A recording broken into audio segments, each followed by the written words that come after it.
primer ejercicio nos dice: dibuja una figura semejante a la figura 1 indicando la razón de semejanza. Sabiendo que el lado de la cuadrícula mide 1 centímetro, calcula las longitudes de los lados de la figura 1 y de la figura semejante a ella que has dibujado. Muy bien, pues la razón de semejanza nos dice que un polígono es semejante a otro cuando el polígono A', es decir, el que tenemos que dibujar, tiene los mismos ángulos y lados que el polígono A, es decir, el que nos dan, pero aumentada o disminuida su medida proporcionalmente. Así pues, vamos a realizar la nueva figura razón de semejanza 2,1, por lo que aumentaremos todos los centímetros al doble. Entonces, para ello, primero tendremos que calcular cuánto mide la figura 1, que es la que nos dan. Entonces, si cada lado de la figura de la cuadrícula nos mide 1 centímetro, la base nos medirá 2 centímetros, la altura nos medirá 3 centímetros, esta parte 1 centímetro, pero claro, ¿cómo medimos la diagonal? Pues para eso utilizaremos el teorema de Pitágoras, que nos dice que... y entonces dibujaremos aquí un triángulo, que como vemos ya está marcado por la cuadrícula. Entonces el teorema de Pitágoras es el lado al cuadrado más el otro lado al cuadrado, y entonces nos dará la hipotenusa. ¿Vale? Entonces aquí, si un lado mide 1 centímetro al cuadrado, más otro centímetro y lo ponemos al cuadrado, y eso nos dará la hipotenusa. Por tanto, le ponemos raíz cuadrada de 2, que es lo que nos han sumado los dos lados, y eso será la hipotenusa. Y es en los dos lados lo mismo. Entonces, nos vamos a la cuadrícula y como lo tenemos que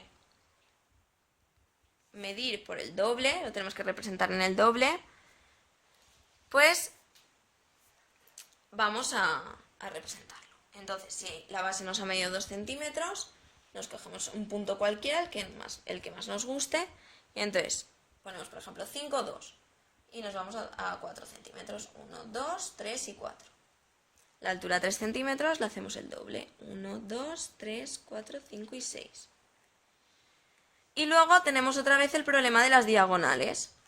Entonces nos volvemos a nuestra libreta y entonces ponemos, si esta diagonal medía 1 centímetro, entonces ponemos 2 al cuadrado porque lo tenemos que poner en el doble, y eso nos da la hipotenusa, por tanto será 4, o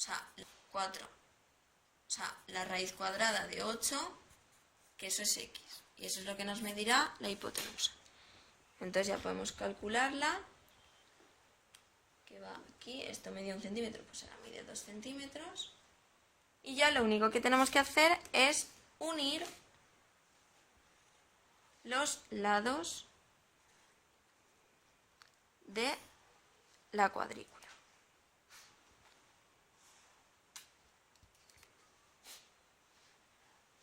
A esta le llamaremos figura 1', y ahora vamos a poner lo que mide. Entonces, aquí hemos dicho que medía 6 centímetros, y aquí hemos dicho que medía raíz cuadrada de 8, esto también raíz cuadrada de 8, aquí 2 centímetros, y la base hemos dicho que medía 4 centímetros. Por tanto, con esto daríamos por finalizado el ejercicio.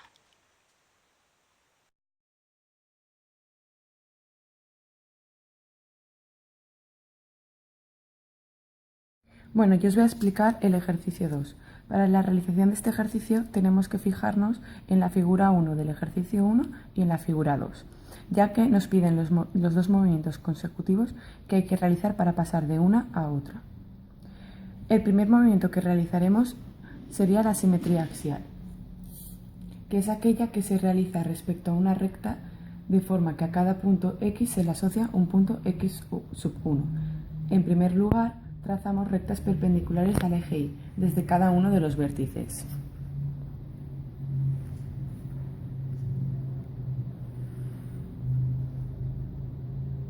Como se puede apreciar que estoy realizando.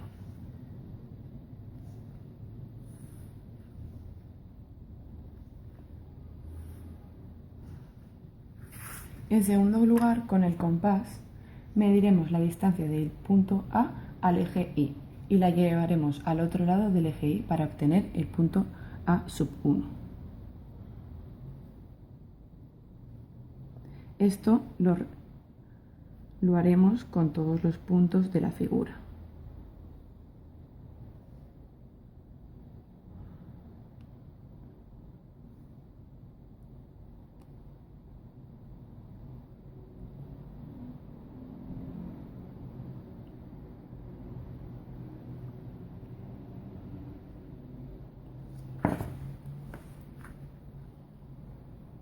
Unimos los puntos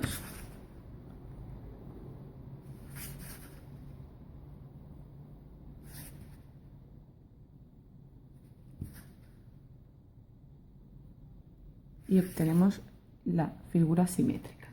Por tanto, diremos que una figura es simétrica cuando el transformado de un punto cualquiera respecto a ese eje es otro punto de la figura. Para esta figura diremos que tiene su eje de simetría en Y. El siguiente movimiento que se realiza es un vector 0, menos 5.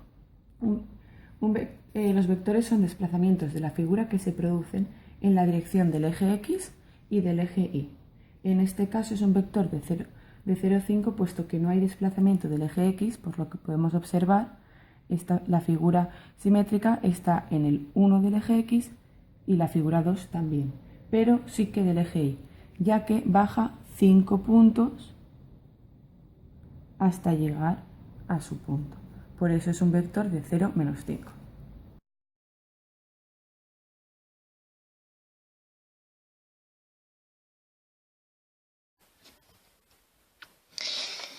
Bien, el ejercicio 3 nos dice lo siguiente. Dado el pentágono ABCDEE, que es este que tenemos aquí, nos pide que, en primer lugar, dibujemos la figura simétrica respecto al eje X y llámalo pentágono 2. Bien, para ello iremos cogiendo todos los puntos del pentágono y midiendo la distancia del punto al eje X. Por ejemplo, si cogiéramos este, una vez medida la distancia, con la ayuda del compás nos pondríamos en el eje X y seleccionaríamos la distancia. Así hacemos lo mismo con los 4 puntos. Y así conseguiremos la figura simétrica del pentágono.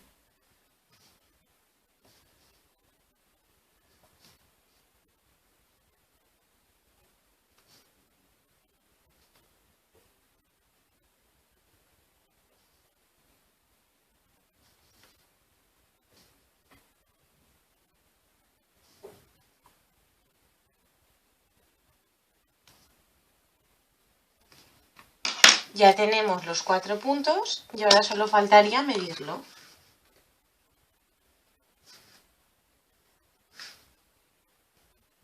Unirlo. Ya tenemos todos los puntos unidos y por tanto ya tenemos la figura simétrica al pentágono ABCDE, que el ejercicio nos pide que le llamemos pentágono 2.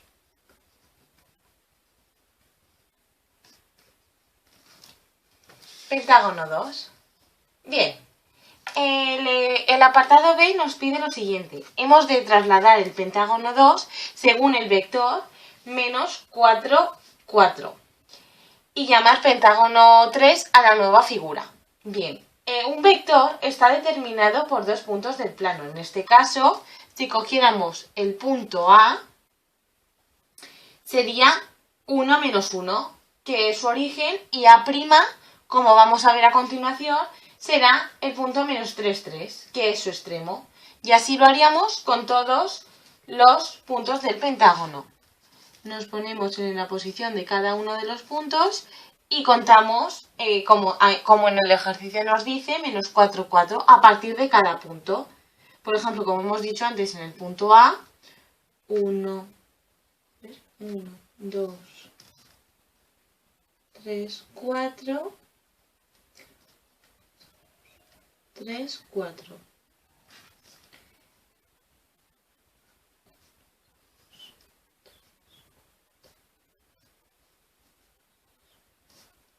con este.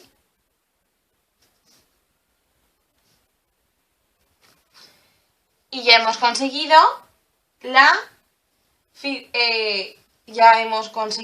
el pentágono 3.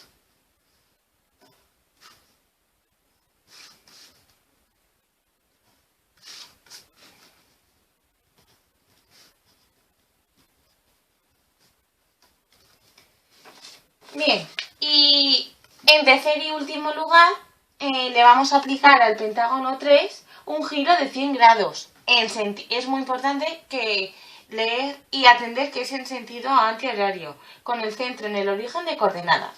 Bien, para poder hacerlo, para poder llevar a cabo el giro, lo primero que tenemos que hacer es una serie de puntos. En primer lugar, tenemos que unir todos los vértices de la figura con el punto 0. Antes de nada, vamos a ponerle nombres a todos los puntos.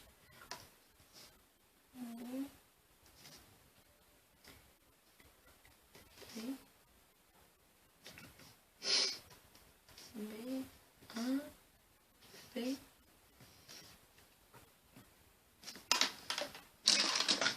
A ver, estos dos.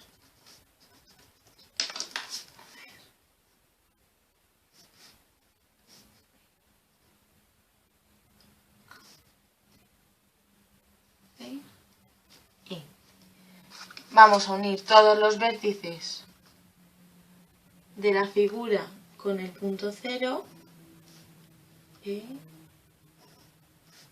para poder llevar a cabo el giro. El punto D no lo podríamos ahora unir porque está en el eje, está en el punto 0 del eje X. ¿Vale? Bien. En segundo lugar, hemos de representar el ángulo alfa tomando como base del mismo las semirrectas del origen 0, que pasan por cada uno de los vértices de la figura. Se representará el ángulo tantas veces como vértices tenga la figura. Por tanto, cogemos el compás, el transportador de ángulos, antes que el compás, y pasamos la línea por la unión que hemos hecho de cada uno de los puntos con el eje de coordenadas, y como nos dicen, como el ejercicio nos dice un giro de 90 grados, de un giro de 100 grados, marcamos en el 100, y así con todos. A ver, este era. Chico.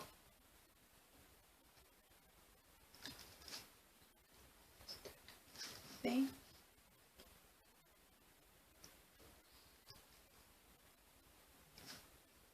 B.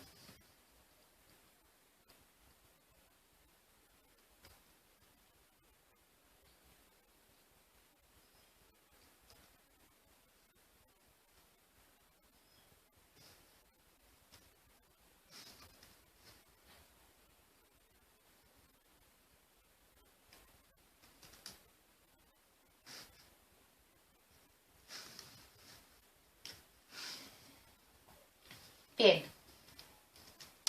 Y en tercer lugar, para poder hacer el giro, una vez ya representados los puntos, con el compás situado en el punto 0, lo abrimos hasta el vértice de cada figura y trazamos la circunferencia hasta hallar el punto de corte entre esta y el ángulo representado. Por tanto, en el caso, vamos a empezar de aquí.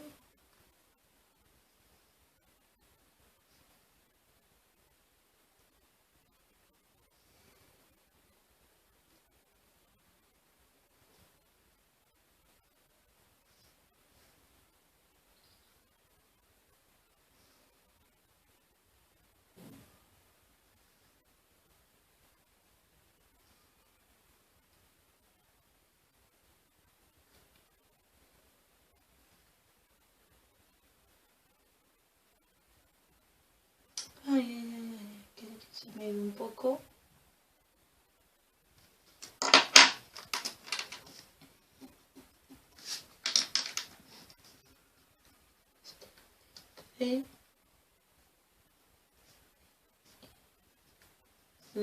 Y ahora ya unimos.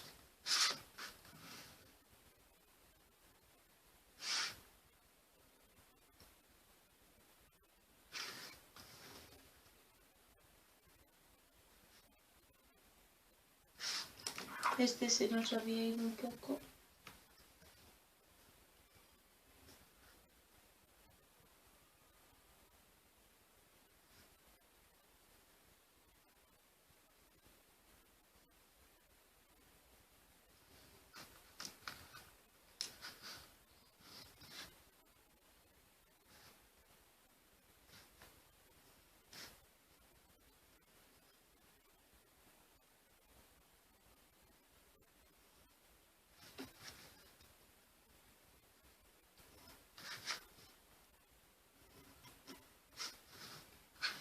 Y ya tendríamos representado el giro. Y esto es todo.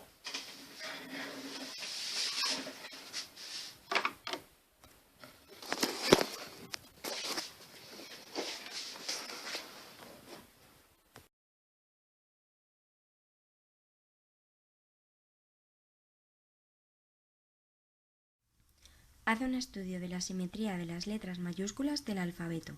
Dibuja todos los ejes de simetría posibles en cada una de las letras y completa la siguiente tabla. Empezamos definiendo el concepto de simetría. En geometría se denomina simetría a la correspondencia exacta que se registra en la disposición regular de las partes o puntos que conforman un cuerpo o figura, considerando con relación a un centro, eje o plano. Haciendo un estudio de la simetría de las letras mayúsculas del abecedario, analizamos que algunas de estas letras son simétricas y que presentan una simetría axial. Definimos simetría axial como aquella que ocurre a partir de un eje, lo que significa que cualquier giro producido a partir de ese eje no conduce a ningún cambio de posición en el espacio. En este ejercicio se nos pide que dibujemos todos los ejes de simetría, siendo un eje de simetría aquel que divide a la figura en dos partes iguales, orientadas de forma opuesta. Una figura puede tener más de un eje de simetría. Sin embargo, hay otras letras que no presentan ningún eje de simetría. Vamos a ver algunos ejemplos sobre el eje de simetría de las letras, para luego poder clasificarlos en función a si tienen 0, 1, 2, 3 o más ejes de simetría. En el caso de la A es una letra que presenta un eje de simetría y simetría axial, puesto que al partir por el eje central, esta queda dividida en dos partes iguales. Lo que le ocurre a la A le ocurre también a la B, a la C, a la D, a la E, a la M, a la T, a la U, a la V, a la W y a la Y. En el caso de la L no tiene ningún eje de simetría, puesto que no se puede dividir por ningún eje, por la cual la figura queda dividida en dos o más partes iguales. Lo que le pasa a la L también le ocurre a la F, a la G, a la J, a la K, a la N, a la P, a la Q, a la R, a la S y a la Z. En el caso de la O, es la única que tiene tres o más ejes de simetría, ya que todas las rectas que pasan por el centro de la circunferencia son ejes de simetría. Por tanto, diremos que la O es una figura que tiene infinitos ejes de simetría. Y por último, el caso de la I tiene dos ejes de simetría, ya que puedo partir la figura por dos ejes, de forma horizontal y de forma vertical. Lo que le ocurre a la I también le ocurre a la H y a la X. Esta sería la tabla en donde encontramos todas las letras del abecedario partidas según su eje y la